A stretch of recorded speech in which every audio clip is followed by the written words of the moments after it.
Assalamualaikum warahmatullahi wabarakatuh.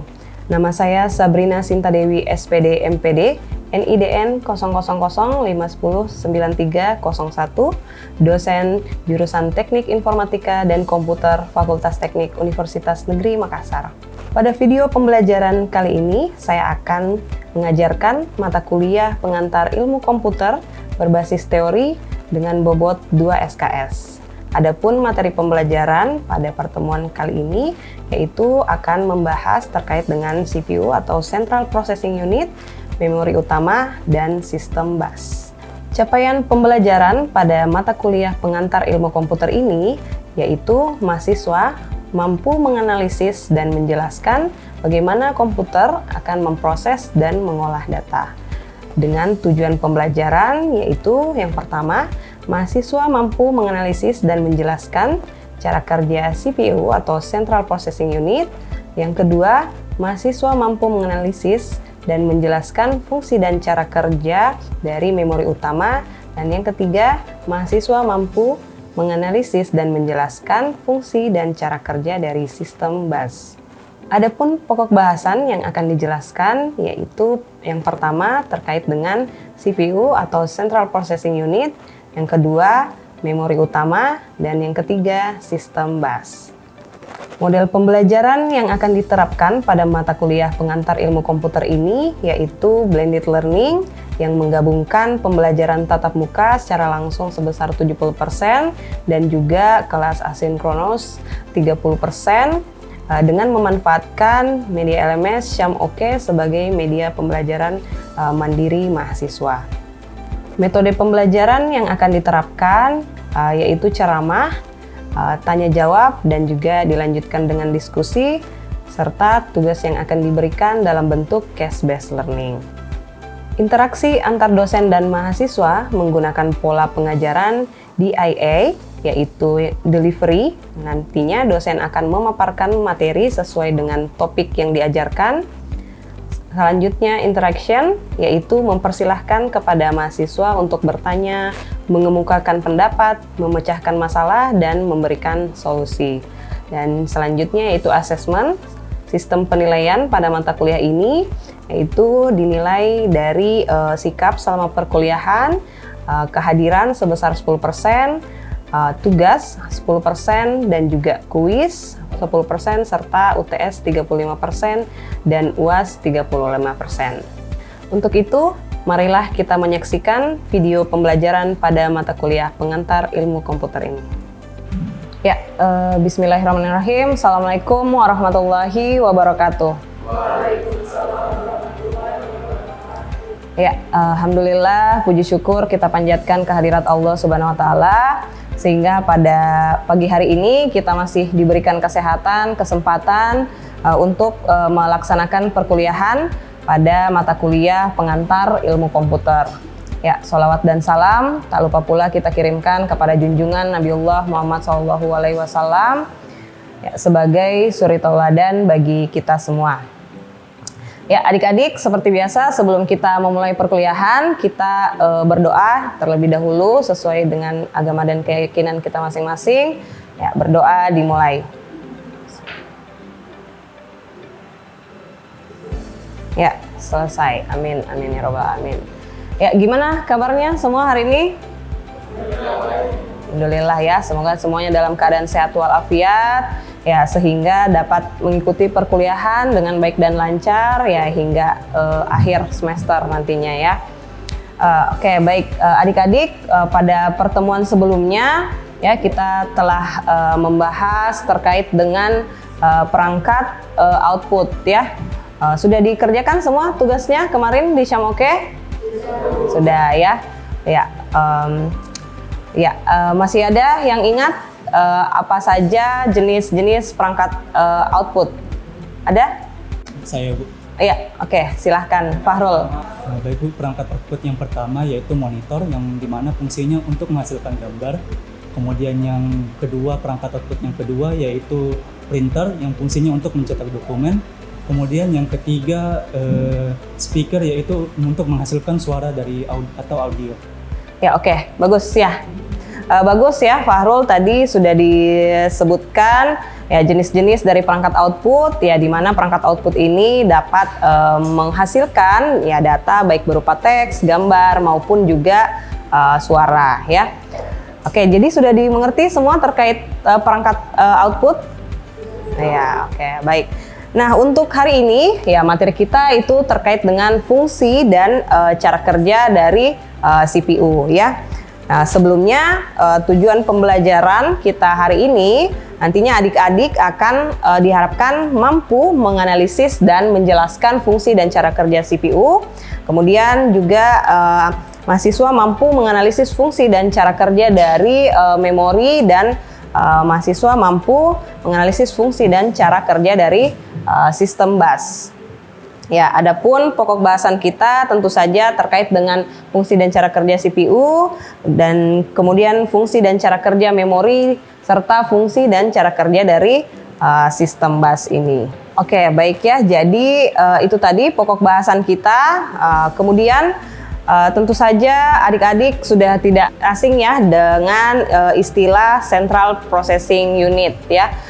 Jadi Central Processing Unit atau yang disingkat dengan CPU ini ya merupakan perangkat keras komputer yang merupakan otak dari komputer itu sendiri. Jadi CPU ini merupakan perangkat yang berfungsi untuk mengolah data, memproses dan menjalankan perintah-perintah dari program atau instruksi yang kita masukkan gitu ya. Jadi segala instruksi, perintah yang adik-adik masukkan misalnya menggunakan perangkat input, kemudian itu nanti akan diolah dan diproses oleh CPU ini yang merupakan otak dari komputer ya, yang mengolah dan memproses seluruh perintah-perintah yang masuk ke dalamnya. Ya, kemudian CPU ini disebut tentu saja juga dengan prosesor ya. Prosesor ini bertugas ya untuk melakukan pemrosesan data dari seluruh komponen komputer yang terlibat di dalamnya dengan kecepatan yang sangat tinggi ya. Ya, karena ya sangat banyak data instruksi yang masuk sehingga prosesor ini bekerja dengan sangat cepat untuk mengolah data ya. Kemudian dari CPU ini terdiri atau terbuat dari transistor yang terintegrasi ya. Nah, di dalamnya terdapat beberapa bagian. Yang pertama ini register ya. Jadi register ini merupakan memori kecil ya, berukuran kecil, penyimpanan yang berukuran kecil. Namun kecepatan aksesnya sangat tinggi ya. Jadi register ini terintegrasi di dalam CPU dan berfungsi untuk menyimpan data dari instruksi yang sedang diproses oleh CPU ya.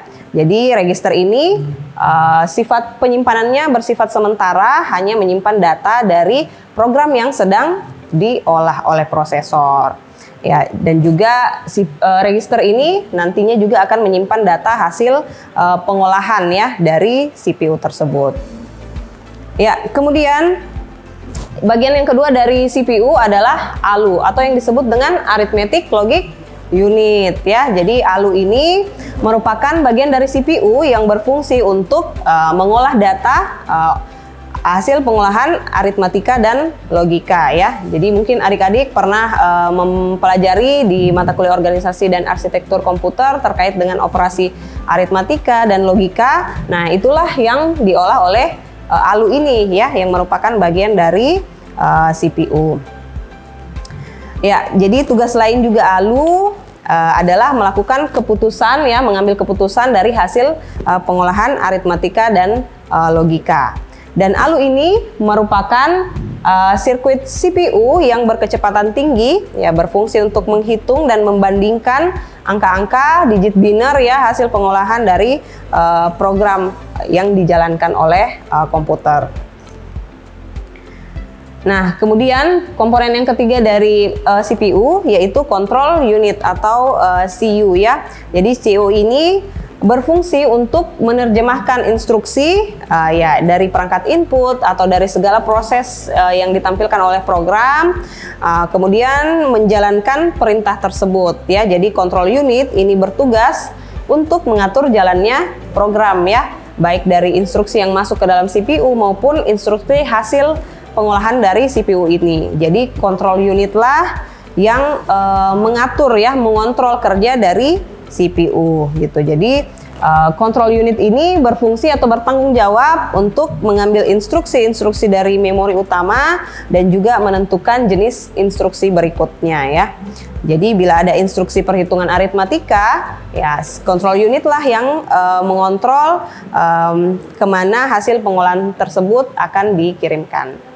Ya, kemudian bagian yang keempat dari CPU yaitu CPU interconnection ya. Jadi CPU interconnection ini merupakan sistem koneksi bus ya yang menghubungkan antar komponen internal CPU gitu ya. Jadi di dalam CPU itu ada koneksi yang dihubungkan menggunakan jalur-jalur data atau yang disebut dengan bus ya. Jadi untuk menghubungkan antara ALU, control unit dan register itu ada jalur-jalur atau bus internal maupun eksternalnya ya yang menghubungkan komponen baik dari internal CPU itu sendiri maupun dari eksternal CPU ya. Seperti untuk menghubungkan ke memori utama, ke perangkat input output maupun secondary storage. Ya, kemudian CPU ini tidak bekerja sendiri ya. CPU ini perlu bekerja didukung dan bekerja sama dengan perangkat lainnya. Salah satunya yaitu memori utama atau yang disebut dengan RAM, Random Access Memory ya. Jadi memori utama ini merupakan perangkat keras penyimpanan yang digunakan untuk menyimpan data sementara dari program yang sedang dijalankan ya. Jadi ketika adik-adik menjalankan suatu program aplikasi, ya data-datanya itu diambil dari memori utama. Data-data dari program adik-adik itu di-load dulu ya ke memori utama, kemudian nanti CPU mengambil data dari memori utama atau RAM ini, kemudian mengolah atau memprosesnya. Hasil pengolahannya pun juga akan disimpan sementara di random access memory ini ya. Jadi semakin besar penyimpanan RAM kita, ya semakin banyak pula data yang dapat diolah oleh komputer ya untuk menampilkan program atau instruksi yang sedang berjalan. Sehingga fungsi dari memori utama ini tentu saja ya dapat menyimpan data ya yang sedang diproses, menyimpan instruksi dan memproses data serta menyimpan data yang setelah diproses dan juga untuk mengirimkannya ke perangkat seperti secondary storage dan perangkat komunikasi lainnya. Serta memori utama juga ini menyimpan instruksi sistem operasi dan mengontrol fungsi-fungsi dasar dari sistem komputer. Ya, oke, baik, sampai di sini ada pertanyaan? Ya, oke, silahkan Rina. Izin bertanya Bu, perbedaan dari RAM dan register itu apa Bu? Oke, bagus sekali ya pertanyaannya Rina terkait dengan perbedaan dari fungsi register dan RAM ya. Jadi register dan RAM ini sama-sama merupakan perangkat penyimpanan ya. Perbedaannya, jadi register itu merupakan memori penyimpanan yang berkurang kecil, berkecepatan tinggi yang terintegrasi dengan CPU ya. Dia merupakan bagian dari CPU dan mengolah data saat CPU itu bekerja gitu ya. Sedangkan RAM ini dia di luar atau bekerja sama dengan CPU untuk menyimpan data dari program yang akan dijalankan gitu ya. Jadi ketika CPU membutuhkan data dari program yang ingin akan dijalankan, itu datanya diambil dari RAM atau memori utama gitu ya. Kemudian hasil pengolahannya pun itu kembali disimpan di RAM sementara gitu ya. Sedangkan register itu menyimpan data sementara dari data yang diolah oleh CPU gitu ya. Gitu. Jadi register ini merupakan bagian dari CPU yang mengolah data saat prosesor itu menjalankan program ya, sedangkan RAM ini ya menyimpan data sementara dari program yang sedang berjalan gitu ya. Gitu. Jadi register terintegrasi dengan CPU, sedangkan RAM ini ya membantu mendukung data dari program yang sedang dijalankan gitu. Bisa dimengerti, Rina? Iya Bu, sudah paham. Ya, oke, baik. Terima kasih ya pertanyaannya. Ya, oke, kita lanjutkan ke jenis-jenis bus gitu ya. Jadi tadi kita telah membahas bagaimana CPU itu bekerja sama dengan RAM. Nah, agar dapat bekerja sama itu ada disebut dengan bus atau jalur data ya. Jadi bus ini menghubungkan antara komponen baik dari internal CPU maupun bagian eksternalnya ya, terhubung dengan perangkat pendukung, perangkat input, perangkat output, perangkat penyimpanan, itu dihubungkan dengan bus ini gitu ya. Nah, jenis bus yang pertama yaitu bus data. Bus data ini merupakan jalur dari data ya atau instruksi, baik itu menuju ke prosesor maupun hasil pengolahan dari prosesor itu nantinya akan melalui bus data ini. Kemudian yang kedua adalah bus address. Jadi bus address ini merupakan jenis bus yang menandakan ke lokasi mana nanti instruksi hasil pengolahan itu disimpan maupun sumber alamat di mana data itu akan diambil untuk diolah oleh prosesor. Nah, yang ketiga adalah bus control. Jadi bus control ini berfungsi untuk mengontrol kerja dari bus data dan bus alamat. Ya, kemudian ya jadi dari jenis-jenis bus tadi adapun cara kerja dari CPU itu ya yang pertama fetch ya. Jadi fetch itu artinya mengambil. Jadi ketika ada instruksi atau program yang dijalankan, CPU ini mengambil data terlebih dahulu di memori utama untuk diolah dan diproses. Kemudian data yang diambil dari memori utama itu di decode atau decode ya, dikodekan ya. Jadi proses dekode ini adalah proses pembacaan dari instruksi tersebut, dikodekan dan menerjemahkan instruksi tersebut menjadi kode-kode biner ya. Kemudian yang ketiga tahapnya yaitu execute. Jadi kode-kode tadi akan dieksekusi untuk menjalankan program atau perintah ya yang sedang dijalankan. Kemudian setelah dijalankan program tersebut, ya ketika ada data yang akan disimpan, nanti datanya dari program tersebut disimpan sementara di RAM ataupun ketika ada data yang akan disimpan secara permanen, itu akan disimpan di secondary storage, ya baik berupa hard disk ataupun SSD ya. Oke, sampai di sini ada pertanyaan? Saya Bu. Ya, oke, silakan Saiful. Baik Bu, terima kasih atas kesempatan yang diberikan. Baik, pertanyaan saya itu sistem bus menghubungkan perangkat apa saja Bu? Ya, oke, bagus ya. Tadi terima kasih ya pertanyaannya Saiful terkait dengan sistem bus. Ya, jadi sistem bus ini yang telah saya jelaskan tadi, sistem bus itu merupakan jalur data ya. Jadi baik dari internal CPU itu sendiri ya, kemudian menuju ke perangkat-perangkat pada motherboard itu dihubungkan melalui sistem bus ya. Dari internal CPU, kemudian dari motherboard juga menuju ke perangkat input output itu dihubungkan atau juga data-data nanti akan melalui bus data tersebut ya. Jadi dari perangkat input misalnya kita mengetikkan data di keyboard, data-data atau instruksi yang kita masukkan nanti itu akan melalui jalur data. Kemudian diproses oleh prosesor ya, juga melalui jalur data tersebut, bus data. Hasil pengolahannya untuk menuju ke perangkat output juga itu terhubung ya dengan CPU interconnection dan juga jalur-jalur bus data gitu ya. Jadi bus data ini menghubungkan baik dari internal CPU itu sendiri dan juga menuju ke perangkat output dan juga data dari perangkat input yang kita gunakan gitu. Ya, masih ada pertanyaan? Kalau gitu saya yang bertanya lagi ya. Ada yang bisa menjelaskan tadi apa saja jenis-jenis bus? Ya, oke, silahkan Asma ya. Baik, terima kasih atas kesempatannya. Jenis-jenis sistem bus itu ada 3. Yang pertama bus data, merupakan jalur yang dilalui data ke prosesor dan jalur yang dilalui data dari prosesor.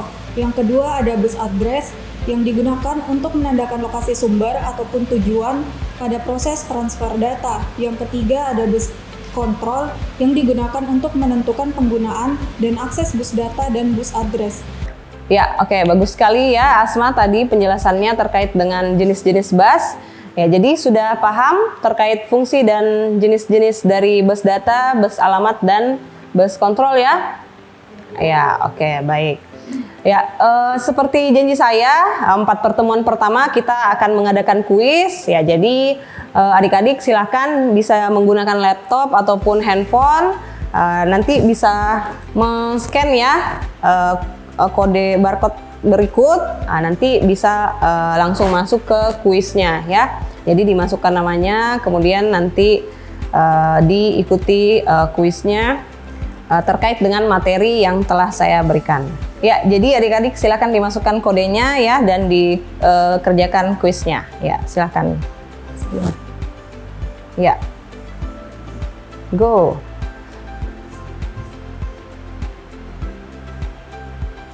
Ya, oke, baik ya. Jadi itu tadi kuis kita ya, Asma ya yang dengan skor tertinggi. Ini berarti yang tercepat juga ya. Disusul dengan adik-adik lainnya. Ya, jadi saya harapkan dengan adanya kuis ini ya sebagai bentuk evaluasi kita dari pertemuan hari ini bisa meningkatkan dan menambah pemahaman adik-adik terkait materi fungsi dan cara kerja dari CPU itu ya. Ya. Oke, jadi untuk pekan ini ada tugas ya terkait dengan CPU. Jadi adik-adik nanti silahkan di akses di Syam Oke. Saya sudah mengupload tugas dan laman untuk pengumpulan tugas pekan ini terkait dengan menjelaskan bagaimana proses kerja dari CPU, dan juga adik-adik nanti mencari salah satu jenis CPU dan menjelaskan spesifikasi dari CPU tersebut ya. Untuk deadline dan penjelasan terkait prosedur pengumpulan tugasnya sudah ada di Syam Oke, jadi silahkan diakses masing-masing ya. Oke, sudah. Ya, untuk pekan depan ya kita akan membahas terkait dengan perangkat penyimpanan ya. Jadi adik-adik silahkan nanti bisa dibaca terlebih dahulu, baca-baca agar nanti ada gambaran ya terkait dengan materi yang akan kita bahas pekan depan ya. Sampai di sini ada pertanyaan lagi? Oke, kalau tidak ada pertanyaan lagi, kita cukupkan pertemuan hari ini. Semoga dalam keadaan sehat walafiat semua. Jangan lupa dikerjakan tadi tugasnya ya. Terima kasih atas perhatiannya. Saya akhiri, wabillahi taufiq wal hidayah. Assalamualaikum warahmatullahi wabarakatuh.